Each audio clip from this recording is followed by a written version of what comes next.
드디어 올 것이 왔네요. 정말 많은 분들이 오랫동안 기다려온 소식이죠. 스페이스X가 2026년에 상장, 즉 IPO를 추진한다는 소식이 전해졌습니다. 네, 그동안은 사실 돈이 있어도 투자할 방법이 없어서 발만 동동 구르던 분들 많았잖아요. 이제 드디어 문이 열리는 셈이죠. 맞습니다.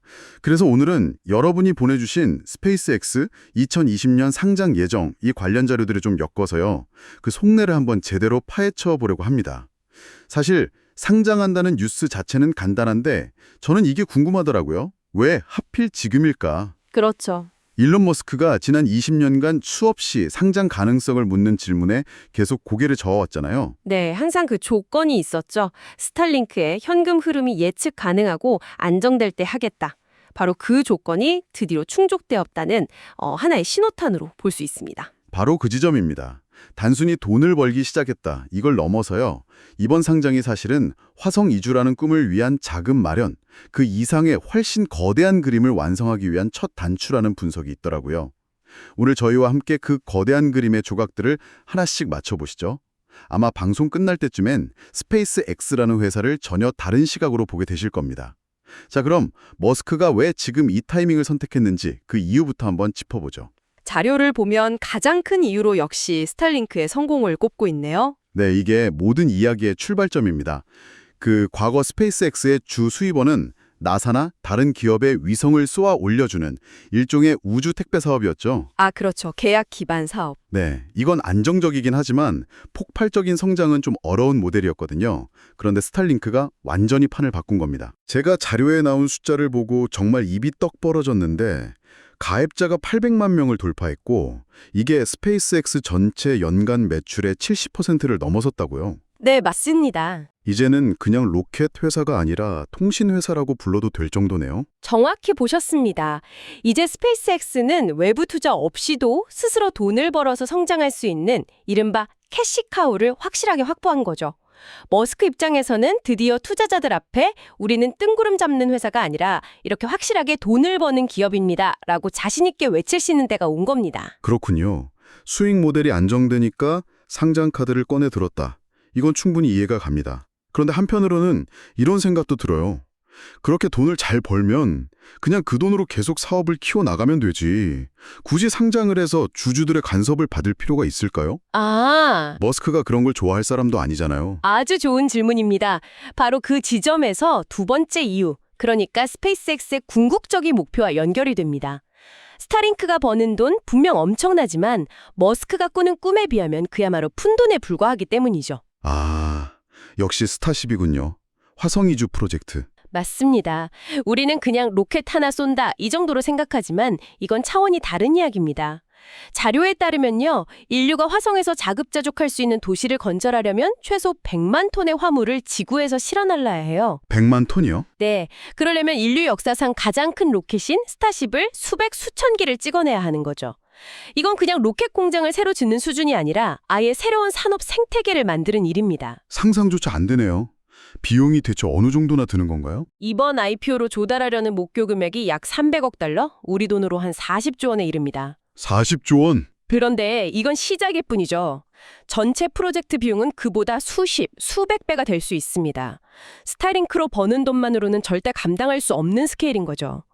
결국 스타링크의 성공을 갈판 삼아서 투자자들에게 우리는 화성에 인류를 보낼 겁니다. 이 엄청난 비전에 동참하십시오. 라고 선언하고 그 꿈을 현실로 만들 거대한 실탄을 시장에서 확보하려는 겁니다. 잠깐만요. 지금 나온 조각들을 이렇게 맞춰보니까 정말 놀라운 그림이 그려지는데요. 스타링크라는 안정적인 위성 인터넷 사업으로 돈을 벌고 그걸 투자자들에게 보여주면서 신뢰를 얻은 다음에 IPO로 훨씬 더 큰 돈을 모아서 결국 화성으로 가는 다리, 스타쉽을 대량 생산한다. 와, 정말 단계적인 전략이네요. 네, 그렇죠. 그런데 여기서 또 다른 현실적인 문제도 고려를 해야 합니다. 스페이스X가 머스크 혼자만의 회사가 아니잖아요. 아, 맞아요. 20년이 넘는 시간 동안 함께해온 초기 투자자들이나 직원들이 있었죠. 바로 그겁니다. 세 번째 이유는 바로 그들을 위한 보상과 출구를 마련해주는 일종의 타이밍의 문제입니다. 초창기에 이 황당한 꿈을 믿고 투자했던 사람들, 자신의 청춘을 바쳐 일해온 직원들은 수많은 주식을 가지고 있지만 회사가 비상장이니까 이걸 현금화할 방법이 없었거든요. 아, 속된 말로 그림의 떡이었던 거죠. 회사 가치가 천문학적으로 커질수록 그 사람들의 불만이나 요구도 점점 커졌겠네요. 우리도 이제 좀 보상받고 싶다고요? 당연합니다. 그리고 지금이 그 보상을 해주기에 최적의 시점이라는 판단이 선 겁니다.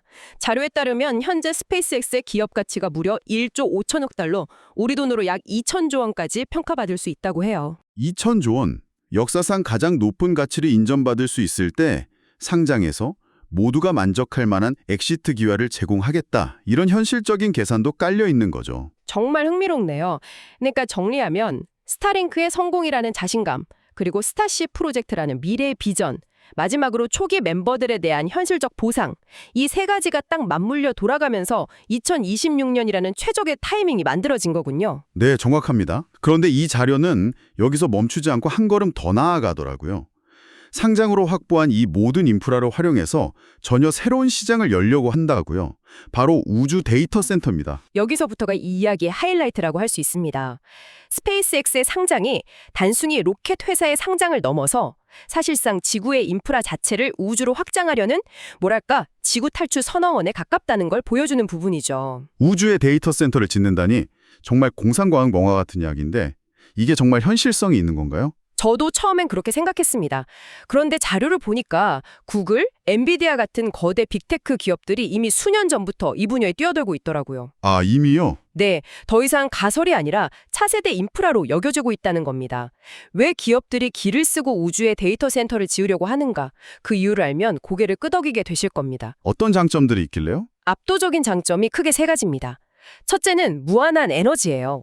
지금 지상 데이터 센터들이 전기 먹는 하마로 불리면서 전 세계 전력의 상당 부분을 소비하고 있잖아요. AI 시대가 되면서 그 양은 기하급수적으로 늘고 있고요. 맞아요. 데이터 센터 하나 지으려면 옆에 발전소를 같이 지어야 한다는 말까지 나오잖아요. 그렇죠.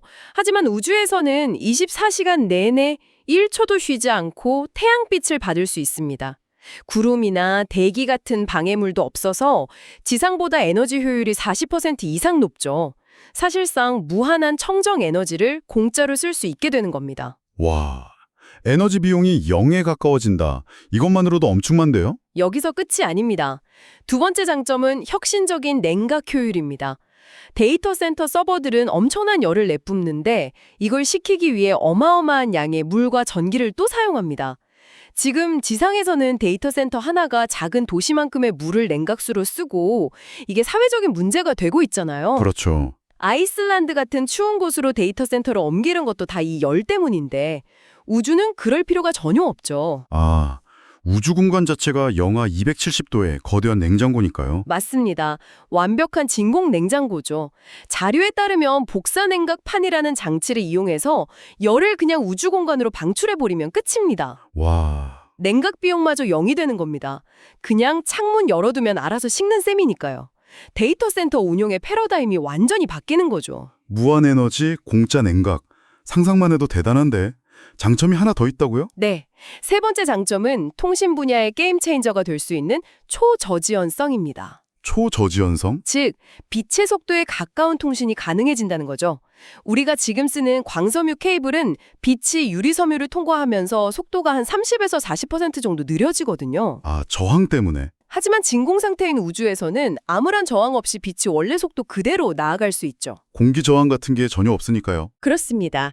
진공 속에서 레이저로 통신하면 지상의 광 케이블보다 데이터 전송 속도가 약 40% 더 빨라요. 이게 어떤 의미냐면 뉴욕과 런던, 서울과 도쿄를 거의 지연 시간 없이 연결할 수 있다는 뜻입니다.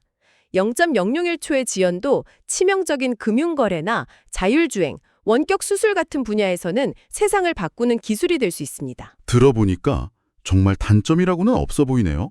하지만 세상에 완벽한 기술은 없잖아요. 분명히 해결해야 할 치명적인 문제들도 있을 텐데요. 물론입니다.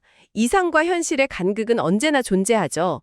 이 자료는 아주 현실적으로 세 가지 큰 장애물을 지적하고 있습니다. 그리고 더 흥미로운 건 스페이스X가 이 문제들을 어떻게 해결하려 하는지에 대한 계획까지 제시하고 있다는 점입니다. 문제점을 알고 있고 해결책까지 고민하고 있다. 그게 중요하죠. 첫 번째 장애물은 뭔가요? 바로 우주 방사선입니다. 아, 방사선? 지구는 대기권과 자기장이라는 강력한 보호막 덕분에 우주에서 쏟아지는 해로운 방사선을 막아주지만 우주는 그야말로 방사선의 무방비로 노출된 공간입니다. 이 강력한 방사선 입자가 반도체 칩에 부딪히면 순간적으로 오류를 일으킬 수가 있어요. 데이터가 손상되거나 계산이 틀어지는 거죠. 중요한 데이터를 다루는 데이터 센터로서는 정말 치명적이네요. 금융 데이터가 한순간에 바뀐다고 생각하면 끔찍한데요? 치명적이죠. 그래서 보통 군용이나 우주용 반도체는 아주 비싼 특수 소재로 방사선 차폐 처리를 합니다. 하지만 스페이스X는 여기서도 발상을 전환해요. 비싼 하드웨어를 쓰는 대신 저렴한 일반 칩을 여러 개 써서 소프트웨어적으로 문제를 해결하는 거죠. 소프트웨어적으로요? 어떻게 그게 가능하죠? 예를 들면 이런 식입니다. 같은 계산을 3개의 칩에게 동시에 시켜요. 만약 방사선 때문에 칩 하나가 오류를 일으켜서 1 플러스 1은 3이라는 답을 내놓아도 나머지 두 칩은 1 플러스 1은 2라는 정상적인 답을 내놓겠죠? 아, 다수결로? 네. 그럼 시스템은 다수결 원칙에 따라서 2가 정답이라고 판단하는 겁니다. 이런 식으로 하드웨어의 물리적 한계를 소프트웨어의 논리로 극복하는 아주 스마트한 접근법이죠. 논리적으로는 완벽한 계획처럼 들리는데 한편으로는 에너지랑 냉각 문제가 해결돼도 애초에 그 무거운 서버들을 우주까지 쏘아 올리는 비용 자체가 어마어마할 텐데요. 지금 펠컨 9 로켓 한 번 쏘는데 수백억 원씩 들지 않나요? 이걸로는 답이 안 나올 것 같은데요? 정확히 짚으셨습니다. 두 번째 한계가 바로 그 막대한 발사 비용입니다. 아무리 로켓을 재사용해도 서버 수만 대를 우주로 올리려면 천문학적인 돈이 들죠.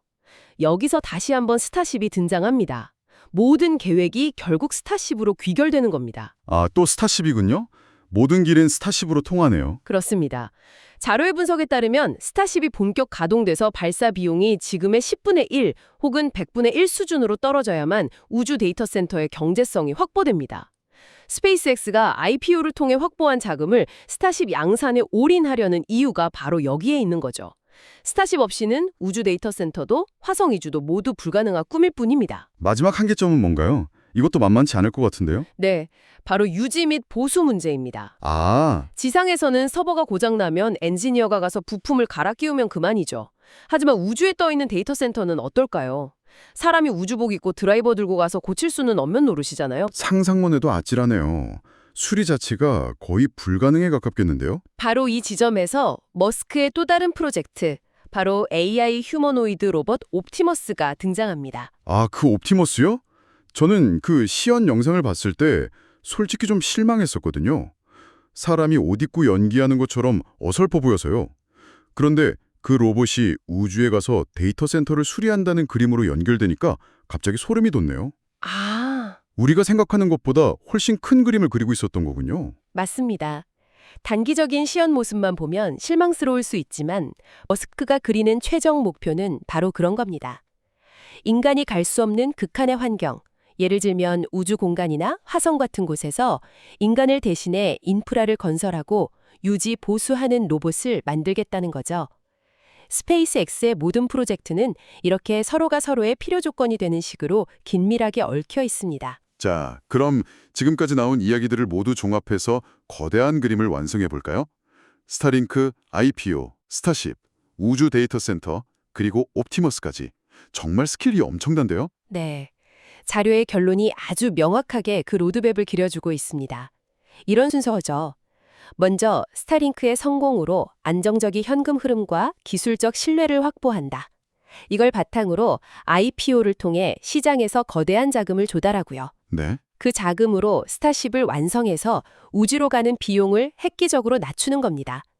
그렇게 구축된 초저비용 우주 운송 인프라를 통해서 궁극적으로 우주 데이터 센터와 화성 개척이라는 두 개의 거대한 목표를 동시에 달성한다. 어느 하나도 따로 노는 계획이 없는 완벽하게 맞물려 돌아가는 톱니바퀴 같은 계획입니다. 모든 퍼즐 조각에 딱 맞아떨어지는 느낌이네요.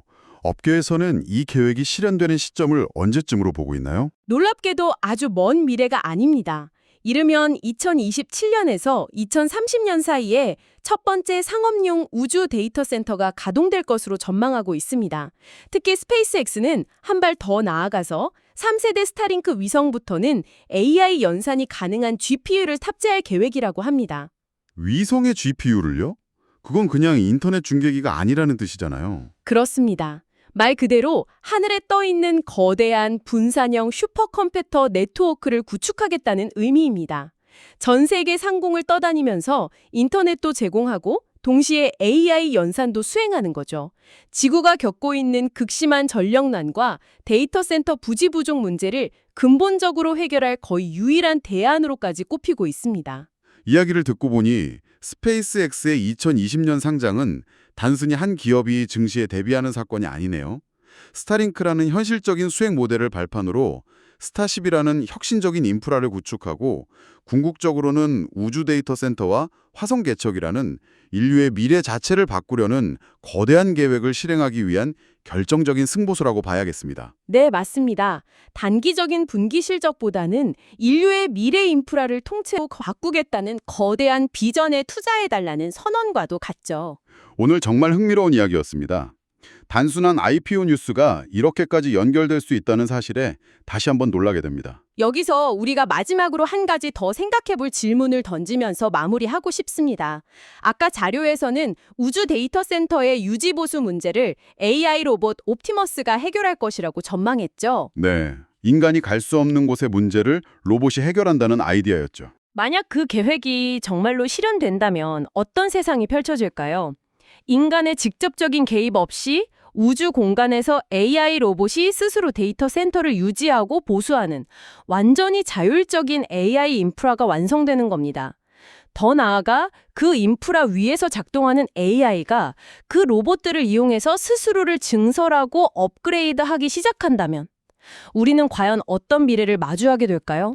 어쩌면 인류는 완전히 새로운 차원의 지능이 우주에서 탄생하는 순간을 목격하게 될지도 모릅니다.